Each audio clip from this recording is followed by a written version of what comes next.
Welcome students, good morning students. जैसा कि पिछली क्लास में मैं आप सभी को पढ़ाया था आवेश के बारे में थोड़ा सा मैं बता दे रहा हूँ। आवेश के बारे में किसी वस्तु का वह गुण जिसके कारण उस वस्तु में आकर्षण या प्रतिकर्षण का गुण आ जाता है उसे हम क्या कहते हैं? आवेश कहते हैं। ठीक है, तो कूलाम का नियम हम आज आपको बताएंगे। फ्रांसीसी वैज्ञानिक कूलाम ने बताया कि किन्हीं दो आवेशों के मध्य कार्य करने वाला आकर्षण या प्रतिकर्षण बल, उन आकर्षण या प्रतिकर्षण बल इसलिए कहा गया है क्योंकि यदि दोनों आवेश पॉजिटिव हैं तो वो प्रतिकर्षण की क्रिया प्रदर्शित करेंगे। अगर एक पॉजिटिव है दूसरा निगेटिव है तो आकर्षण की क्रिया।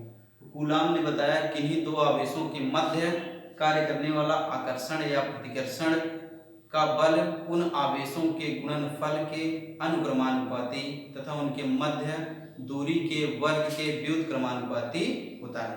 तो चलिए आइए हम लोग देखते हैं। इसे मान लीजिए पहला आवेश है हमारा Q1 और दूसरा आवेश है Q2 और दोनों के मध्य दूरी हम मान लेते हैं कितना है? स्मॉल r, मीटर में। आवेश का मात्रक कूलाम, दूरी का मात्रक मीटर।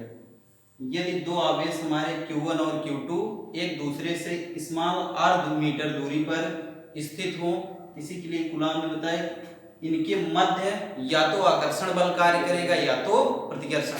आकर्षण कब होगा? जब पहला पॉजिटिव दूसरा निगेटिव। प्रतिकर्षण कब होगा? जब दोनों पॉजिटिव हो या दोनों निगेटिव हो। कूलाम ने बताया इन दोनों के मध्य कार्य करने वाला आकर्षण या प्रतिकर्षण बल F इन आवेशों के गुणनफल के अनुक्रमानुपाती, आकर्षण या प्रतिकर्षण बल F अनुक्रमानुपाती Q1 इंटू Q2 तथा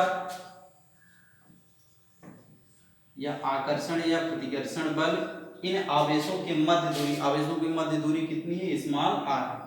आवेशों के मध्य दूरी के वर्ग के व्युत्क्रमानुपाती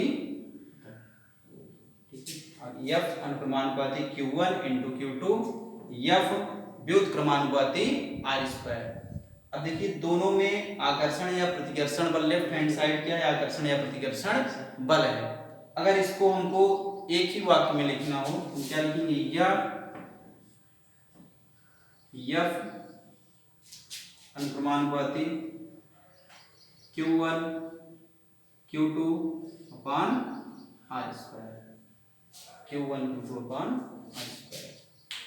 छात्रों, इसमें आकर्षण या प्रतिकर्षण बल क्यों लगेगा? इसका क्या कारण है? इसके मध्य आकर्षण लगेगा, इसके मध्य प्रतिकर्षण। इसका कारण यह है कि आवेश में यह गुण होता है या तो उनमें आकर्षण बल कार्य करेगा या तो उनमें प्रतिकर्षण।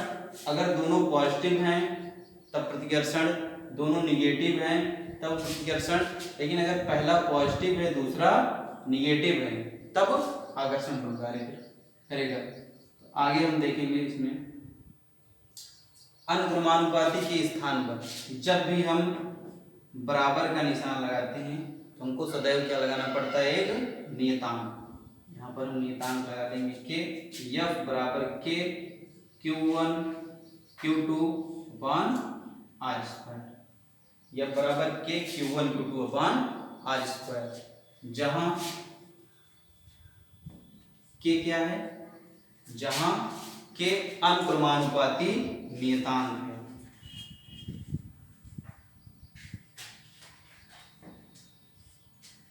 जहां के अनुक्रमानुपाती नियतांक है।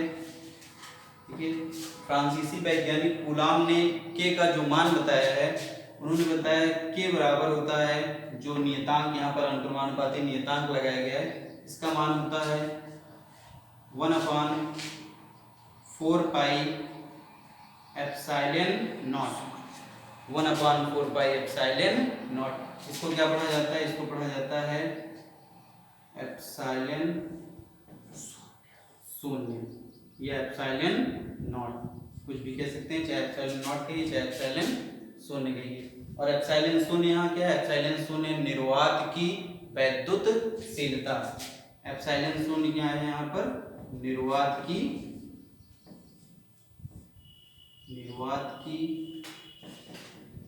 वैद्युतशीलता,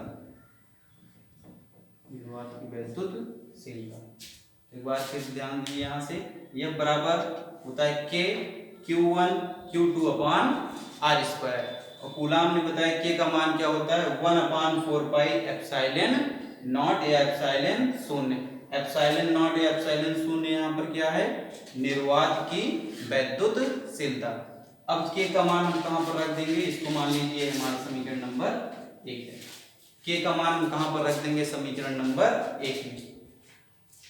K का मान समीकरण 1 में रखेंगे। K का मान जब हम समीकरण 1 में रखेंगे तो आएगा यह बराबर 1/4 pi epsilon not Q1 Q2 upon R square, यह बराबर 1/4 पाई एप्सिलॉन नॉट एप्सिलॉन शून्य Q1 Q2 upon R square, क्योंकि यह आकर्षण या प्रतिकर्षण बल है, बल का मात्रक होता है न्यूटन, बल का मात्रक क्या होता है, न्यूटन। एक बार फिर से मैं आपको बता दे रहा हूँ कूलाम का नियम क्या होता है, दो स्थिर आवेशों के मध्य कार्य करने वाला आकर्षण या प्रतिकर्षण बल उन आवेशों के गुणनफल के अनुक्रमानुपाती तथा उनकी मध्य दूरी के वर्ग के व्युत्क्रमानुपाती होता है। F अनुक्रमानुपाती Q1 dot Q2, F व्युत्क्रमानुपाती R square. यहाँ से हमको मिला है यह बराबर 1/4 pi epsilon not Q1 Q2 बटे R स्क्वायर, बल का मात्रक न्यूटन। ठीक है, तो यहाँ पर एक चीज ध्यान दीजिएगा, जो K का मान होता है, इसका जो आंकिक मान होता है, K का मान होता है 9 × 10⁹, इसका मात्रक होता है न्यूटन मीटर स्क्वायर बटे कूलाम स्क्वायर। तो हम K का मान यहाँ पर लिख देंगे। ठीक है, K का मान होता है 1/4 पाई एप्सिलॉन नॉट, इसका जो मान होता है 9 × 10⁹। आप लोग मात्रक यहाँ से भी देख सकते हैं, बल का मात्रक न्यूटन, 4 पाई क्या है, नियतांक है, इसका कोई भी मात्रक नहीं। आवेश का मात्रक कूलाम, फिर आवेश है कूलाम, कूलाम इंटू कूलाम हो जाएगा कूलाम स्क्वायर बटे दूरी है, दूरी का मात्रक metre, metre square, metre square का अगर हम तिर्यक गुणा कर देंगे जो हो जाएगा न्यूटन मीटर स्क्वायर। ठीक है, इसका जो हम मात्रक लिखेंगे K का वो होगा न्यूटन मीटर स्क्वायर बटे coulomb square. K = 1/4 pi epsilon not, इसका मान होता है 9 × 10⁹ न्यूटन मीटर स्क्वायर बटे कूलाम स्क्वायर। छात्रों, इसमें एक चीज ध्यान दीजिए, यहाँ पर हम लिखे हैं एप्सिलॉन नॉट निर्वात की वैद्युतशीलता। ये उस कंडीशन में है जब दोनों आवेशों के मध्य क्या हो, वायु या निर्वात हो, वायु या निर्वात हो। जब दोनों आवेशों के मध्य क्या हो, वायु हो या निर्वात हो। अगर मान लीजिए दोनों आवेशों के मध्य हम कोई परावैद्युत पदार्थ, परावैद्युत पदार्थ का मतलब जिसमें विद्युत धारा का प्रवाह ना हो, जैसे कागज, मोम, रबर इत्यादि जब बीच में रख देंगे तो हमारा वैद्युत क्षेत्र क्या हो जाएगा, घट जाएगा, क्योंकि आवेशों के कारण ही क्या होता है, वैद्युत क्षेत्र होता है। तो यहाँ तक सबसे पहले यहाँ तक नोट डाउन कर लेंगे आप सभी लोग। ठीक है, और इसको याद कर लेंगे कूलाम का नियम, दो आवेशों के मध्य कार्य करने वाला आकर्षण या प्रतिकर्षण बल उन आवेशों के गुणनफल के अनुक्रमानुपाती तथा मध्य दूरी के वर्ग के व्युत्क्रमानुपाती होता है। यहाँ से हमको सूत्र मिल गया, F = 1/4 pi epsilon not Q1 Q2 बटे R स्क्वायर, और यहाँ पर बल का मात्रक क्या होगा, न्यूटन होगा। अगर यहाँ से हमसे पूछा जाए निर्वात की वैद्युतशीलता एप्सिलॉन नॉट का मात्रक क्या होगा, इसका मात्रक भी हम यहाँ से बता सकते हैं। जैसे इसका तिर्यक गुणा F 4 पाई का तिर्यक गुणा कर देंगे, 4 पाई हो जाएगा, Q1 Q2 चलाएगा नीचे, Q1 Q2 R स्क्वायर भी चला जाएगा ऊपर, R स्क्वायर इधर बचा 1/एप्सिलॉन नॉट। ठीक है, या हम इसको ऐसे भी लिख सकते हैं, एप्सिलॉन नॉट बराबर Q1 Q2 upon R square into F into 4 पाई। अगर एप्सिलॉन नॉट का हमको मात्रक बताना हो, क्योंकि Q1 भी आवेश है और Q2 भी आवेश है, कूलाम इंटू कूलाम क्या हो जाएगा यहाँ पर, कूलाम स्क्वायर। आर क्या है, दूरी है, दूरी का मात्रक मीटर, मीटर स्क्वायर। एफ क्या है, बल है, बल का मात्रक न्यूटन। 4 पाई क्या है, नियतांक, नियतांक का कोई भी मात्रक नहीं होता। छात्रों एप्सिलॉन नॉट क्या है, निर्वात की वैद्युतशीलता, जिसका मात्रक होता है कूलम स्क्वायर बटे मीटर स्क्वायर इंटू न्यूटन। ठीक है, आप लोग इसको आज पढ़ेंगे। अगले वीडियो में हम पढ़ेंगे इलेक्ट्रिक फील्ड के बारे में। Thank you.